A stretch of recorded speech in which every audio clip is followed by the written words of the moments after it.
সুপ্রিয় দর্শক, এই মুহূর্তের সবথেকে বড় খবর। দর্শক, এবার সুপ্রিম কোর্টের নির্দেশ না মেনে মহা বিপদে রাজ্য সরকার। আর সুপ্রিম কোর্টের এই নির্দেশে কার্যত একেবারে দিশেহারা এসএসসির ভুয়ো শিক্ষকেরা। দর্শক, আপনারা জানেন সুপ্রিম কোর্টের নির্দেশে এই রাজ্যের 25 থেকে 26 হাজার যোগ্য অযোগ্য শিক্ষক শিক্ষাকর্মীর চাকরি বাতিল হয়ে গিয়েছে। সুপ্রিম কোর্টের প্রধান বিচারপতি জাস্টিস খান্নার নেতৃত্বাধীন ডিভিশন বেঞ্চ নিজের অবস্থান স্পষ্ট করে জানিয়ে দিয়েছে, যারা অযোগ্য শিক্ষক বা যারা একেবারে অযোগ্য বলে প্রমাণিত তাদেরকে বেতন ফেরত দিতে হবে, এবং যারা এখনও প্রমাণিত হয়নি যে তারা যোগ্য কি অযোগ্য তাদের চাকরি বাতিল হবে। 26 হাজার চাকরি বাতিল হবে। কিন্তু একসাথে 26 হাজার শিক্ষক এবং শিক্ষাকর্মীর চাকরি বাতিল হলে রাজ্যের শিক্ষা ব্যবস্থা একেবারে ভেঙে পড়তে পারে, এমনই দাবি রাজ্য সরকারের। তাই সুপ্রিম কোর্টের দ্বারস্থ হয়েছিল রাজ্য। তার পরপরই সুপ্রিম কোর্ট জানিয়ে দিয়েছে, যারা এখনও অযোগ্য বলে প্রমাণিত হয়নি তারা 31শে ডিসেম্বর পর্যন্ত কাজ চালিয়ে যেতে পারবে, তারা স্কুলে যেতে পারবে, তারা বেতন পাবে। কিন্তু 31শে ডিসেম্বরের পর আর যোগ্যদেরও চাকরি থাকবে না। কিন্তু সুপ্রিম কোর্ট নিজেদের অবস্থান স্পষ্ট করে জানিয়েছিল যে অযোগ্য শিক্ষক এবং শিক্ষাকর্মীদের বেতন ফেরত দিতে হবে। অর্থাৎ কলকাতা হাইকোর্ট যে নির্দেশ দিয়েছিল যে 12% সুদ সহ অযোগ্য শিক্ষক এবং শিক্ষাকর্মীদের বেতন ফেরত দিতে হবে, সেই নির্দেশই বহাল রেখেছে সুপ্রিম কোর্টের বিচারপতিরা। কিন্তু রাজ্য সরকার এই অযোগ্য শিক্ষক এবং শিক্ষাকর্মীদের কাছ থেকে বেতন ফেরত নিয়ে কি কোনো ব্যবস্থা করেছে? কেন এখনও পর্যন্ত কোনো পদক্ষেপ নেয়নি? এই নিয়ে কিন্তু মহা বিপদে পড়েছে মমতা ব্যানার্জির সরকার। ঠিক কি হয়েছে, কি নির্দেশ দিয়েছেন বিচারপতিরা? দর্শক, কেন ভুয়ো শিক্ষকদের মাথায় আকাশ ভেঙে পড়েছে শুনুন। সুপ্রিম কোর্টের নির্দেশ অনুযায়ী পশ্চিমবঙ্গের সরকারি সাহায্যপ্রাপ্ত এবং পোষিত স্কুলগুলির মোট 25,772 জন শিক্ষক ও শিক্ষাকর্মীর চাকরি বাতিল করা হয়েছে, যার মধ্যে সুপ্রিম কোর্টের চিহ্নিত করা 6,276 জন দাগি শিক্ষকের তালিকায় এবার যোগ হয়েছে আরও 3,897টি নাম। সব মিলিয়ে অঘোষিতভাবে অযোগ্য শিক্ষক এবং শিক্ষাকর্মীর সংখ্যা দাঁড়িয়েছে প্রায় 10,169 জন।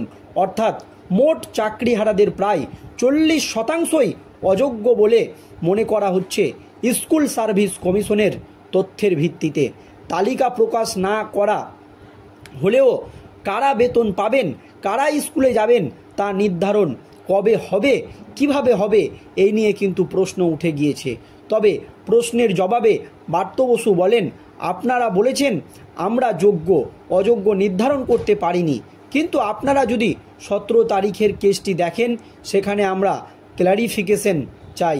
সেখানে খুব পরিষ্কার করে 17,206 জন তারা যোগ্য। এটি মধ্যশিক্ষা পর্ষদ হলফনামা দিয়ে জানিয়েছে। কিন্তু ব্রাত্য বসু এই মন্তব্য করার পরেই স্কুল সার্ভিস কমিশনের চেয়ারম্যান যা বলেন তাতে মাথায় পাহাড় ভেঙে পড়ার অবস্থা হয়েছে আন্দোলনকারী শিক্ষক ও শিক্ষাকর্মীদের। কারণ এসএসসির চেয়ারম্যান সিদ্ধার্থ মজুমদার বলেন, আমাদের আধিকারিকেরা 17,206 জনের মধ্যে কারা অযোগ্য সেই তালিকা প্রস্তুত করবে। প্রস্তুত হলে সেটি স্কুল শিক্ষা দপ্তরের কাছে পাঠিয়ে দেওয়া হবে। পরে জানা যায় সেই তালিকা প্রস্তুত হয়ে গিয়েছে, যেখানে অযোগ্য নন এমন রয়েছে প্রায় 15,403 জন শিক্ষক ও শিক্ষাকর্মী। এইদিকে আজ 26,000 শিক্ষক নিয়োগ বাতিলের নির্দেশ কার্যকর না হওয়ায় আদালত অবমাননার মামলার শুনানি বুধবার হয়েছে সুপ্রিম কোর্টে। এই মামলার শুনানি সোমবার ডিভিশন বেঞ্চে হয়, যেখানে ছিলেন বিচারপতি দেবাংশু বসাক ও বিচারপতি মোহাম্মদ রশিদি, যাদের নির্দেশে এই রাজ্যের 25 থেকে 26 হাজার যোগ্য অযোগ্য শিক্ষক এবং শিক্ষাকর্মীর চাকরি বাতিল হয়েছিল। আর সেই শুনানিতে আদালত প্রশ্ন তোলে হাইকোর্ট ও সুপ্রিম কোর্ট যে নির্দেশ দিয়েছে তা এখনও কেন কার্যকর হয়নি, কেন এখনও রাজ্য কার্যকর করেনি। বিশেষ করে যারা অযোগ্য বলে চিহ্নিত হয়েছেন তাদের ওএমআর শিট এখনও এসএসসির ওয়েবসাইটে কেন আপলোড করা হয়নি। শুধু তাই নয়, যারা অযোগ্য এবং ভুয়া শিক্ষক হিসাবে প্রমাণিত তাদের কাছে বেতন ফেরতের জন্য রাজ্য কি প্রস্তুতি নিয়েছে এই প্রশ্নের মুখে কিন্তু পড়ে গিয়েছে রাজ্য সরকার। উল্লেখ্য, এসএসসির নিয়োগ দুর্নীতি মামলায় কলকাতা হাইকোর্ট 26,000 নিয়োগ বাতিলের নির্দেশ দিয়েছিল। সুপ্রিম কোর্টও গত 3 এপ্রিল সেই নির্দেশ বহাল রাখে। হাইকোর্ট জানিয়েছিল অযোগ্য প্রার্থীদের বেতন ফেরত দিতে হবে, উদ্ধার হওয়া ওএমআর শিটগুলি ওয়েবসাইটে প্রকাশ করতে হবে এবং সিবিআইকে তদন্তে সহায়তা করতে হবে। প্রয়োজনে যে সমস্ত ভুয়ো চাকরি প্রার্থীরা রয়েছে তাদেরকে হেফাজতে নিয়ে জিজ্ঞাসাবাদ করতে পারে কেন্দ্রীয় তদন্তকারী সংস্থার সিবিআই আধিকারিকরা।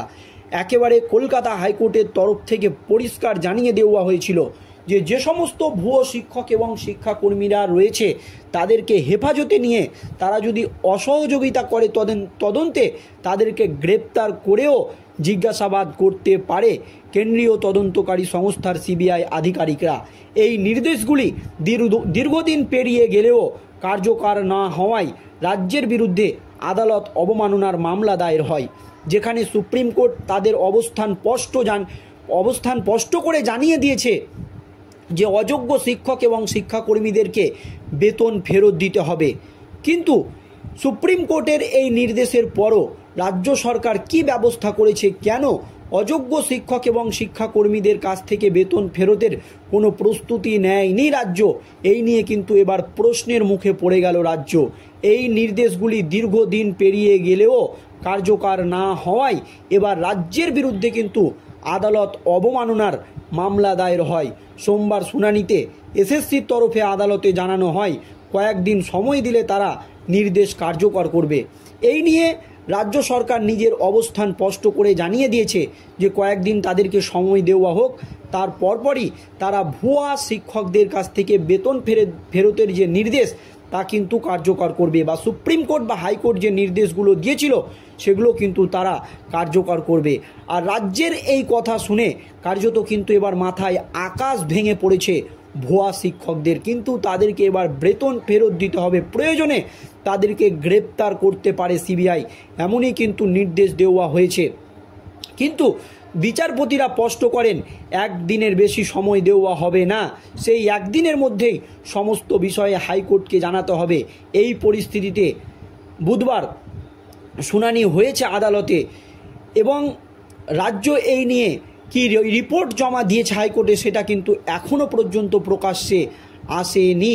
দর্শক, এবার কিন্তু এই নিয়ে রাতের ঘুম উড়ে গিয়েছে ভুয়া শিক্ষকদের, কারণ তাদেরকে বেতন ফেরত দিতে হবে। আর তারা যদি বেতন ফেরত না দেয় বা তাদের বিরুদ্ধে বা তাদের মধ্যে থেকে বেতন ফেরতের জন্য রাজ্য যদি কোনো রকম কঠোর পদক্ষেপ না নেয় সেক্ষেত্রে কিন্তু রাজ্যের বিরুদ্ধে আদালত অবমাননার মামলা দায়ের হবে। দর্শক, এই নিয়ে আপনাদের মতামত আপনারা জানাবেন। ধন্যবাদ।